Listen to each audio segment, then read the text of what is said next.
Hello. In this video, we will go through the solution for challenge 7, which is to get coins to show up in our game. All right, so the first thing is I'm going to define where the coin sprite is in this image atlas. So I'm going to base it off of chest here. So I'm going to go to my atlas.json file because that's where I actually get to say where the coin images are. So I'm going to try to find chest because there's actually going to be a good deal of similarities here because chess is kind of in that place, but it also has an animation, and I do want my coins to spin, and there were multiple frames there. So chess is what I'm going to copy and paste here. So I'm going to find all the code for chest.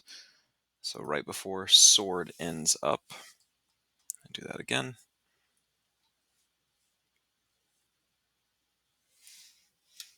So copy, and then just right in that same place. So paste.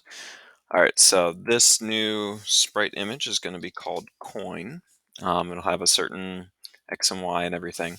Now, with the animations, I'm really only going to have one, which is spin. So I don't need that second animation there, so I can delete that part. Okay, so now I have, this is the braces for the spin animation, and then for the anims property here, and then that's for coin. All right, so I have all the pieces I need. Now, if chest had an X and a Y of 304, and I think it was this one, so I really should just be, what, 16 pixels above that? Because it looks like it's just one frame above. And it looks like it starts one frame to the left.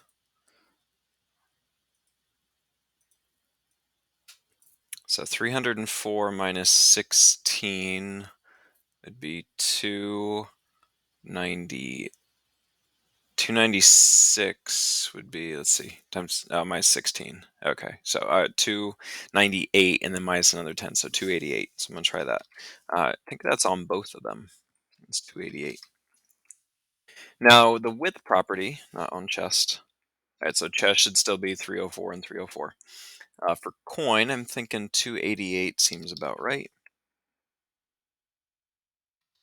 Now for the width, that's for the whole sprite sheet for that individual coin. So I want this whole set here. So it looks like it's about 2 frames wide of chest. So that would be 32 pixels wide.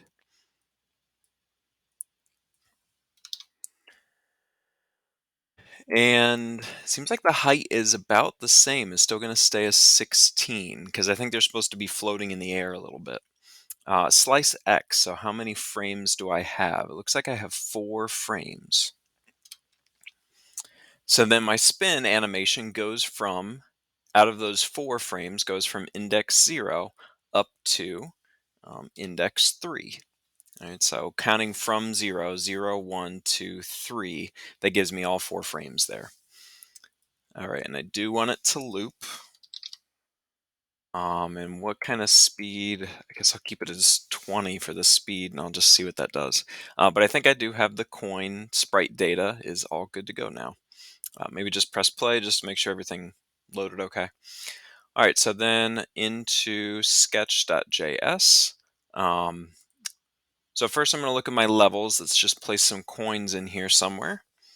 So delete some spaces, throw a couple coins in. All right, so have a few in there. All right, so let's define what C means in the configuration. So, all right, so here's B for those barriers, comma, to move on to the next one.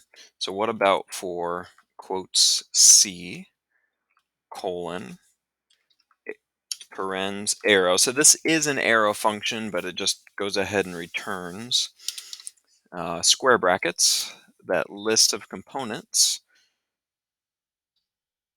with a tag of coin, with the sprite of coin, and it does have an area. Okay, let's see what that looks like. All right, so I'm getting something. It looks like my image was a little bit off with my numbers here, so I'll have to play around with that. Looks like I'm getting the bottom of that box or so. Okay, yeah, I think I got to go one more up. All right, so go back into atlas.json. I think I need to subtract even more.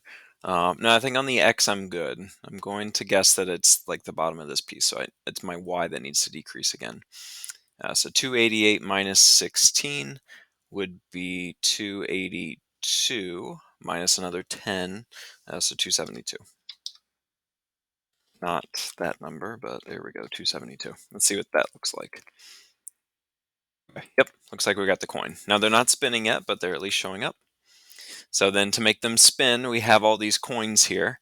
There's probably a few different ways we could go about doing this, but I'm going to kind of piggyback off of so I want to start the spin animation on all of my coins, kind of like how we did with the Roombas.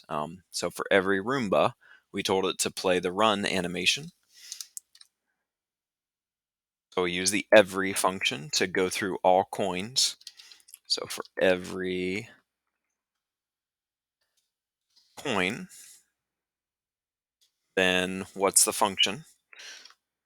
Parens, arrow, curly braces, catch each one of those coins there. So I have an actual variable, because if I want to say dot play, it needs to be on a variable.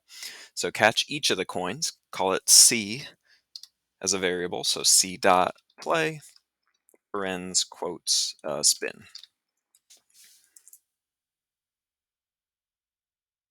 All right, yep, and I get my coins to spin there.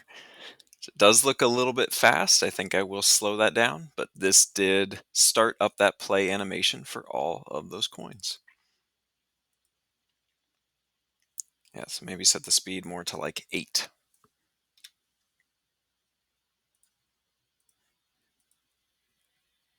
Yeah, all right, so that looks like more of a spin there.